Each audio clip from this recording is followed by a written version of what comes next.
وعلیکم السلام ورحمت الله وبرکاته. د ملګري د یو زنانه متعلق پوښتنه کړې ده چې متوفی عنها زوجها خاوند ته وفات شوی وي، عدت کې وي. دا د تراو دپاره یا وایي چې زه لمونځ دپاره ځمه جومات ته، نو آیا تللی شي او که نه شي تللی؟ نو عزتمند وروره، متوفی عنها زوجها هغه زنانه چې په هغې خاوند وفات شي، په هغې باندې 4 میاشتې او 10 ورځې یا وضع الحمل دا عدت دی. 4 میاشتې او 10 ورځې د هغې زنانه دپاره چې هغه حامله نه وي. کومه زنانه حامله وي نو په هغې باندې عدت بیا وضع الحمل دی. د وضع الحمل یې د 4 میاشتو پوره کېدلو پورې دا د کور نه وتلی نه شي. سفر کول په اتفاق سره د حج دپاره او د نیک عمل دپاره هم سفر نشي کولی چې په هغې کې شپه راځي. البته د ورځې د وتلو کې بیا مسله ده چې د ورځې وځي نو د ضرورت شدیده په خاطر باندې به وځي. انتهایی ضرورت وي نو هله به وځي. لکه شامي کې د مطبوع کراچۍ زکریا مکتبې والا 5م جلد او 225 نمبر صفحه باندې وایي چې لا تخرج المعتدة عن طلاق او موت الا لضرورت. د ضرورت دپاره به وځي، د ضرورت دپاره شدت علماء کرامو ذکر کړی دی چې ضرورت شدیده وي. او ضرورت شدیده دا ده چې نان نفقه وغیره هغه پیدا کولو په خاطر باندې که چېرته نان نفقه نه وي نو د هغې په خاطر باندې دا زنانه وتلی شي. دغه رنګې په اقرباو کې موت واقع شي او داسې مرګ چې د هغې نه د دې مخلص نه وي، خلاصې نه وي، د هغې دپاره هم وتلی شي. ورځ به تېروي او شپه به نه کوي هلته خپلوانو رشته دارانو که. دغه رنګې د نورو ضرورتونو دپاره هم وتلی شي چې هغه ضرورت شدیده وي. که ضرورت شدیده نه وي نو بیا هغه نشي وتلی.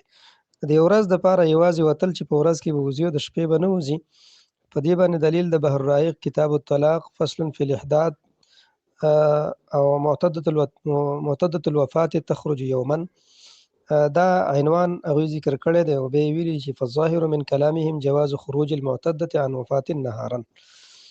ظاهر د فقهاو د کلام نه دا دی چې هغه به وځي، دا زنانه متوفی عنها زوجها وتلی شي د ورځې، ولو كانت قادرة على النفقه، اگر که نفقه د هغې موجوده هم بیا مو وتلی شي نهارا، صرف د ورځې هغه وتلی شي.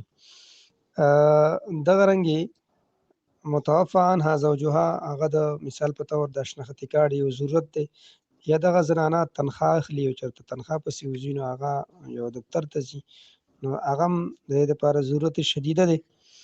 خو دې کې اهمه خبره او بنیادي خبره البحر الرائق باب العدت فصل فی الاحداد چې د کوټې مطبوعه چاپ دی 4م جلد 153 نمبر صفحه باندې هغه دی وایي چې مطلب الحق ان على المفتي ان ينظر في خصوص الوقائع. دا فصل مطلب ذکر کړی دی چې حق خبره دا ده په مفتی باندې په کار دی چې هغه وګوري په خصوص وقایعو کې کومه واقعه راشي نو هغې کې ته وګوري چې د هغه ضرورت شدیده دی او که نه دی شدید، د هغې مطابق هغه له فتوا ورکول پکار دی.